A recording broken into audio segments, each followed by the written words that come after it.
Desa bicara. Desa bicara. Desa bicara. Desa bicara.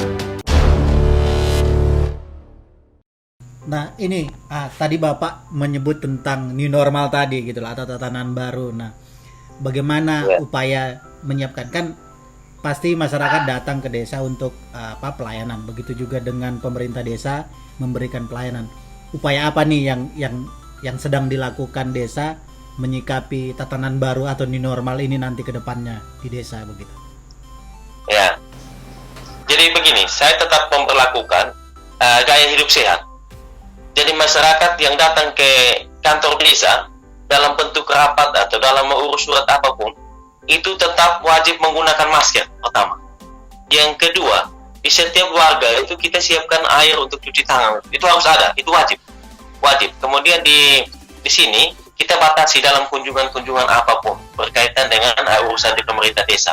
Jadi setiap warga yang datang kita batasi, contoh jarak duduknya, berapa banyak yang harus datang ke sini, kita batasi. Kalau memang dalam jumlah yang banyak, antriannya itu di luar desa, di luar kantor desa lah. Jadi itu yang kita perlakukan. Jadi nanti ke depan harapan kita, dengan pandemi ini, masyarakat punya gaya hidup itu mulai berubah selain dari kita pemerintah desa berubah, tetapi juga mereka sendiri mau hidup berubah. Begitu. Nah ini Pak, selama pandemi ini kan ada mungkin terkait isu ketahanan pangan. Bagaimana di desa Bapak situasi ketahanan pangan ini, karena terkait dengan mungkin tidak bisa seperti dulu lagi dengan bebas berkegiatan, harus ada protokol-protokol tertentu, misalkan bapak-bapak petani maupun yang sedang mengolah lahannya begitu. Nah, terkait isu ketahanan pangan, bagaimana di desa Bapak ini? Baik, perlu saya sampaikan bahwa warga masyarakat kami 95% itu petani.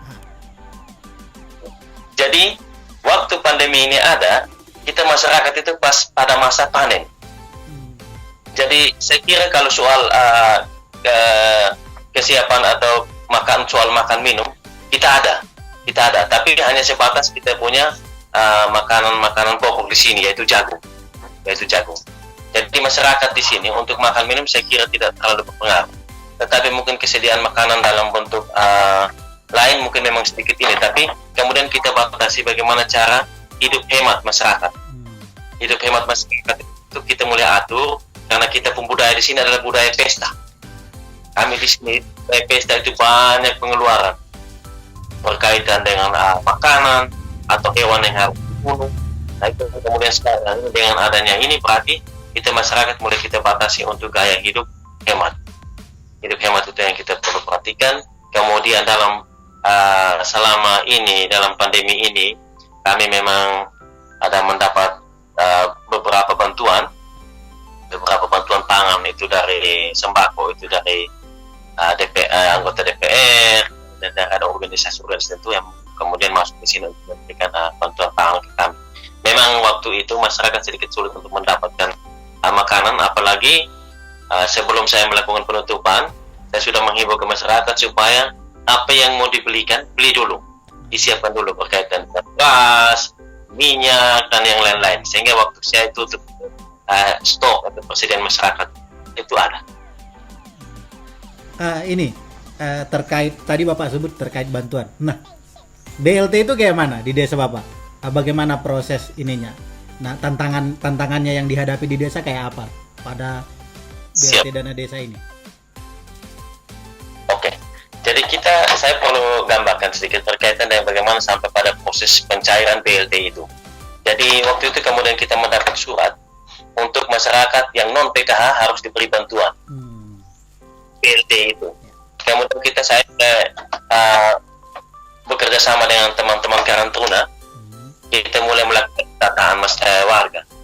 Kita mulai melakukan pendataan, kemudian 2 hari itu, tanggal 29 dan tanggal 1 April.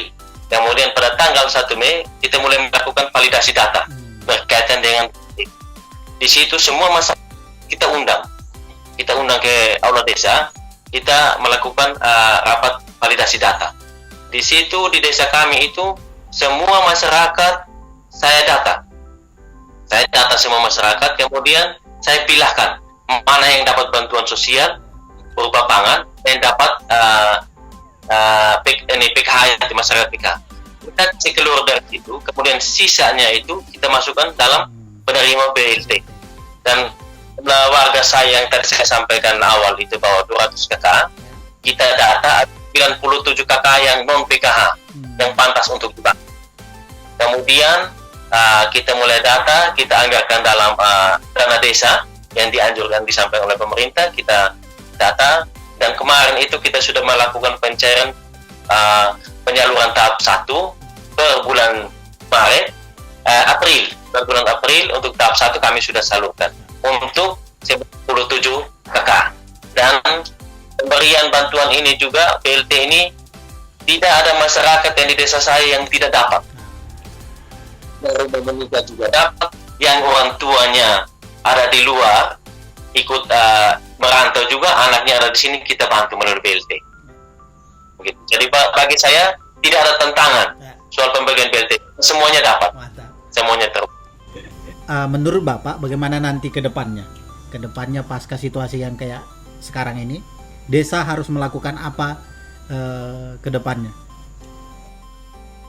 Oh ya.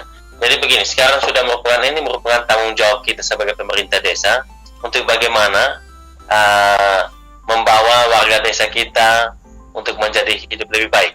Saya kira kita akan fokus pada yang pertama itu tentunya hidup sehat. Masyarakat harus rajin kerja kebun karena itu berkaitan dengan makan. Terus kita perlu menyiapkan diri untuk bagaimana kita menghadapi kalau bencana-bencana yang akan datang lagi seperti apa. Saya kira begitu. Nah, ada ini nggak? Ada hal menarik nggak Pak yang mau disampaikan terkait dengan, atau ada pesan atau masukan terkait situasi ini begitu? Saya kira ini hal menarik sekali yang muncul dari masyarakat. Masyarakat berpikir begini, dengan adanya pandemi ini, terus mereka yang selama ini tidak mendapat bantuan, dapat bantuan. Itu yang pertama. Yang kedua, yang dulunya masyarakat itu hidup tanpa peduli bagaimana cara hidup sehat, sekarang mereka mulai sadar, ternyata pandemi ini mengajarkan kita untuk bagaimana cara kita hidup sehat, bagaimana pergaulan kita, bagaimana kebiasaan kita yang sering duduk kumpul, buat acara. Nah, ini menyadarkan masyarakat untuk kalau mau kita sehat, harus batasi dalam suatu perkumpulan. Ini baik sekali. Sehingga ke depan mungkin kami hidup masyarakat kami itu mulai terlebih hidup untuk gaya hidup sehat. Gaya hidup sehat itu kemudian sekarang sudah mulai ada dalam kehidupan masyarakat. Nah, terkait dengan tadi Bapak bilang ada budaya ngumpul, ada budaya adat begitu.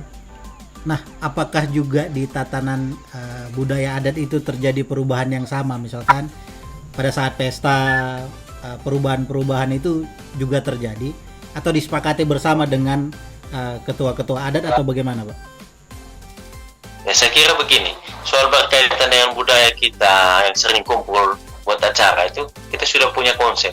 Ke depan bagaimana caranya untuk kita bagaimana mengatasi untuk kita tidak hidup royal atau kita tidak sering kumpul. Saya kira kalau kita bisa buat dalam peraturan, kita sepakat saja bagaimana masyarakat untuk mensyukuri satu keberhasilan, tidak perlu yang kita melakukan satu acara yang besar. Saya kira itu sudah tidak perlu lagi, karena yang acara-acara besar seperti itu justru membahayakan kita, dan merugikan kita. Jadi mungkin nanti ke depan itu bagaimana cara hidup masyarakat hemat, hidup sehat, dan hidup tidak usah berfoya-foya lagi. Ada pesan atau masukan Pak terkait beberapa upaya atau kebijakan penanganan COVID di kabupaten Bapak atau di desa Bapak mungkin? Baik, saya kira yang pertama kami perlu berterima kasih kepada pemerintah pusat. Ada yang apa yang disampaikan oleh Bapak Presiden berkaitan dengan pemberian bantuan BLT kepada masyarakat itu sangat positif sekali karena sangat membantu warga kami. Yang pertama, yang kedua, dengan adanya COVID ini pola hidup, sekali lagi saya ulang lagi, pola hidup, gaya hidup masyarakat kami mulai berubah. Kami berterima kasih sekali juga kepada pemerintah provinsi, pemerintah daerah yang dimana dalam pandemi ini kami diperhatikan khusus. Kami diperhatikan khusus bagaimana untuk kami bisa menganggarkan dana untuk hidup masyarakat kami beberapa bulan kemarin. Berarti di situasi saat ini memang masyarakat di desa tidak ada yang status inilah ya, status apa ODP begitu ya Pak ya? Ya, tidak ada lagi. Jadi hari ini satu itu masa berakhir, karantina mandirinya berakhir hari ini. Itu anak warga desa kami yang bersekolah di luar, jadi sudah tidak ada lagi. Karantinanya mandiri di rumahnya atau memang desa menyiapkan begitu Pak?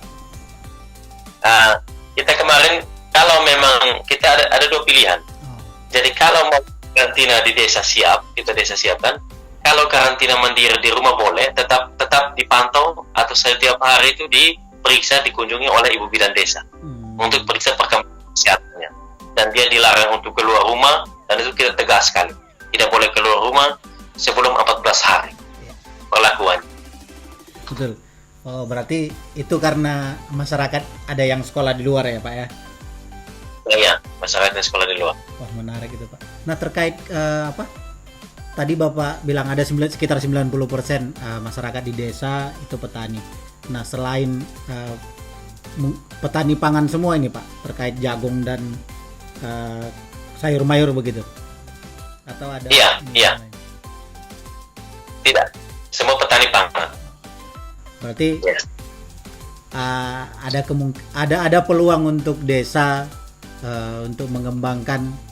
Hari ini kan di beberapa desa tidak punya pertanian dan petani gitu. Nah, ada nggak arahan kebijakan dari desa terkait dengan lumbung pangan di desa begitu? Ada nggak Pak? Ini menarik sekali karena ini sudah saya akan programkan di tahun 2021. Nah, saya sudah bangun komunikasi dan kita akan dimunculkan dalam musyawarah dusun, ke musyawarah desa berkaitan dengan hasil desa. Saya akan prioritaskan karena tanah kami ini cocok untuk tanaman kacang tanah.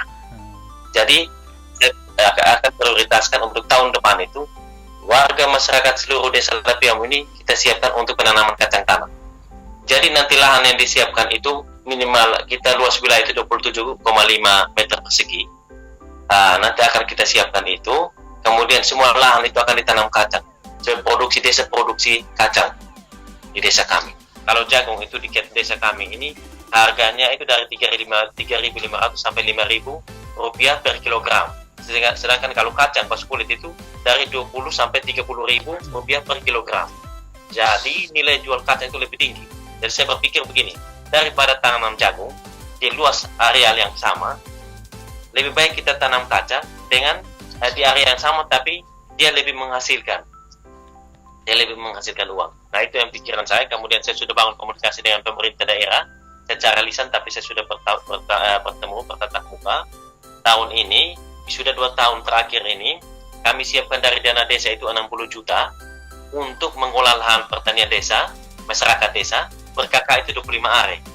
Tetapi kemarin itu kami sudah mau ketemu dengan pemerintah daerah dan kita sudah ada satu perjanjian dari pemerintah daerah, itu bupati sebagai kepala daerah memberikan informasi ke kami sebagai pemerintah desa bahwa tahun ini beliau akan siapkan 5 traktor yang untuk masuk balik masyarakat punya tanah.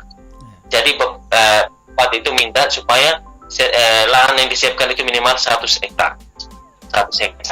Dan itu saya sudah sampaikan di masyarakat, kita harus bisa siapkan itu. Nanti anggaran yang kita anggarkan dalam APBD 60 juta itu kita alihkan untuk pengadaan bibit.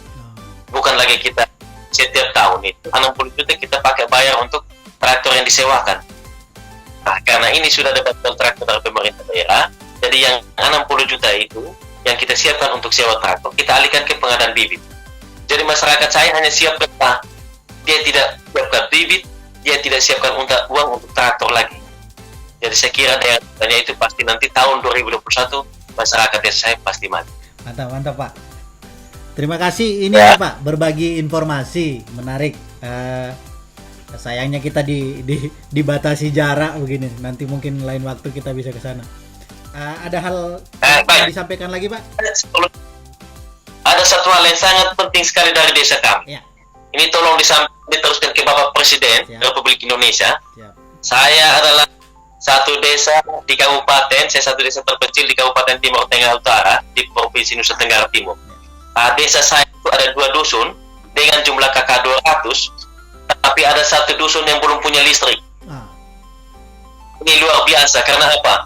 Yang dusun yang belum ada listrik itu jumlah kakaknya itu 98 kakak. Batas wilayah saya dengan pemerintah kabupaten atau kecamatan kota itu hanya 10 km. 10 km. Nah, ini jarak yang begitu dekat, tapi di desa saya, di dusun saya itu belum ada listrik. Proposal saya sudah buat. Kemarin saya dikunjungi oleh Ibu DPR, anggota DPR RI dari fraksi Nasdem, dari Partai Nasdem, asal dari kabupaten kami. Saya sudah sampaikan proposal secara langsung ke beliau. Mudah-mudahan kesempatan ini mungkin suara saya bisa didengar untuk warga desa kami di satu dusun itu mendapat bantuan listrik. Siapa? Semoga nanti upaya yang dilakukan Bapak bisa jadi hasil baik untuk masyarakat di desa nanti terkait listrik, terkait upaya penanganan dampak COVID di desa. Menarik. Nanti terima kasih sebelumnya Pak. Ini melalui Darius juga tadi sudah cukup. Nah, kemarin dia sampaikan ada satu kepala desa nih lagi mantap-mantapnya menangani, makanya kita coba. Nah, harapannya mungkin kalau rezeki ada kita mungkin main ke sana nanti dengan teman-teman desa bicara. Terima kasih kami juga untuk kesediaan waktu Bapak. Itu dulu dari kami. Selamat berkegiatan Pak. Sampai ketemu di obrol-obrol berikutnya nanti kalau ada ide-ide menarik terkait desa Bapak boleh kita dapat info begitu. Ada satu lagi. Apa itu Pak? Saya perlu sampaikan, ini luar biasa juga. Saya punya rencana kemarin masuk ke desa ini, awalnya itu desa saya adalah desa Lepeom, tapi desa Lepeom yang berpancasilais. Itu saya sudah siapkan. Karena kemarin sebelum pandemi itu kita sendiri tahu bahwa Pancasila itu lagi goyah, diganggu oleh orang-orang yang tidak bertanggung jawab. Jadi saya mau supaya desa saya itu kemarin itu harus dari desa kampung Pancasila. Saya punya impian itu. Bagaimana saya harus persiapkan desa saya untuk dari desa Pancasila? Hanya saya mengakui bahwa kami mempunyai kekurangan dana. Kalau dana itu ada, mungkin saya bisa buat di desa saya itu bagaimana pola. Saya kira untuk hidup masyarakat kita sudah arahkan. Hanya untuk fasilitasnya. Saya ingin sekali desa ini saya bangun satu monumen di mana itu lambang negara kita Garuda Pancasila itu terpampang di sini. Saya punya impian. Amin. Tolong sampaikan. Semoga terwujud Pak. Siap. Iya. Makasih waktunya ya Pak ya. Baik. Terima kasih. Selamat bertugas Pak. Sehat-sehat selalu. Salam. Amin.